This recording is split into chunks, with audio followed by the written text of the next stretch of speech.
Welcome to my YouTube channel Ramesh online. AP పెన్షనర్లకు సంబంధించిన ఈ పెండింగ్ బిల్లులు చెల్లింపులు ఏప్రిల్ మే నెలల్లో పిఎఫ్, జేఎస్, ఈఎల్స్ ఎక్సెట్రా ఆ వివరాలు ఏంటో ఒకసారి ఈ వీడియోలో చూసేద్దాం.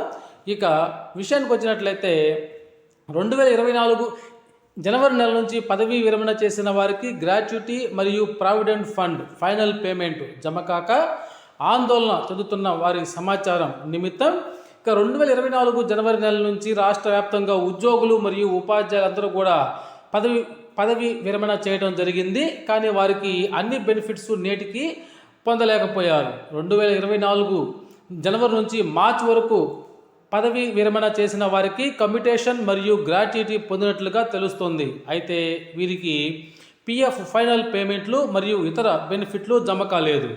ఇక 2024 ఏప్రిల్ నెల నుంచి ఏప్రిల్ నెల ఆ తర్వాత పదవి విరమణ చేసిన వారు కమ్యూటేషన్ పొందారు. వీరిలో చాలామందికి గ్రాట్యుటీ మరియు పిఎఫ్ ఫైనల్ పేమెంట్స్ అయితే ఇంతవరకు జమ కాలేదు. ఇక గ్రాట్యుటీ విషయంలో సబ్ ట్రెజరీ అధికారులు బిల్లులు సబ్మిట్ చేసినా కూడా నిధులు అందుబాటులో లేని కారణంగా అవి జమ కాలేదు. ప్రస్తుతం ఆ బిల్లులన్నీ కూడా వెయిటింగ్ ఫర్ ఫండ్ క్లియరెన్స్ దశలో ఉన్నాయి. రాష్ట్ర ప్రభుత్వం బడ్జెట్ ప్రవేశపెట్టింది కాబట్టి ఇటీవల బహుశా ఏప్రిల్ లేదా మే నెలలో వీరికి జమ కావడానికి అవకాశం ఉంది. పిఎఫ్ ఫైనల్ పేమెంట్కి సంబంధించిన జిల్లా పిఎఫ్ వారు పెండింగ్ ఉన్నట్లయితే ఫోన్ చేసి సమాచారం తీసుకుంటున్నారు. తదుపరి వారు ప్రాసెస్ చేసి బిల్లులను సబ్మిట్ చేయడం జరుగుతుంది.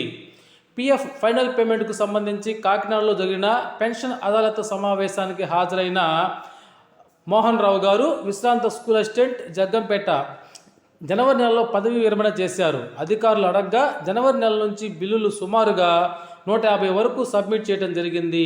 ఏప్రిల్ తర్వాత అవన్నీ జమ కావచ్చు అని వారైతే చెప్పడం జరిగింది. అలాగే కొంతమంది మిత్రులు మాకు హాఫ్ పే లీవ్ మరియు జిఐఎస్ కూడా జమ కాలేదని తెలియజేసి ఉన్నారు. ఈ సమస్యలపై రాష్ట్ర పెన్షన్ సంఘాలు, జేఏసీ నాయకులు మరియు ఆంధ్ర పెన్షన్స్ పార్టీ అధ్యక్షులు సంబంధిత మంత్రులు మరియు అధికారుల దృష్టికి తీసుకెళ్లి త్వరగా ఏపీలోని పెన్షన్లందరికీ కూడా ఈ యొక్క పెండింగ్ బిల్లులు చెల్లింపులు ఏవైతే ఉన్నాయో అవన్నీ కూడా జమ అయ్యేటట్లుగా చేయవలసిందిగా ఏపీలోని పెన్షనర్లు అయితే కోరుకుంటున్నారు.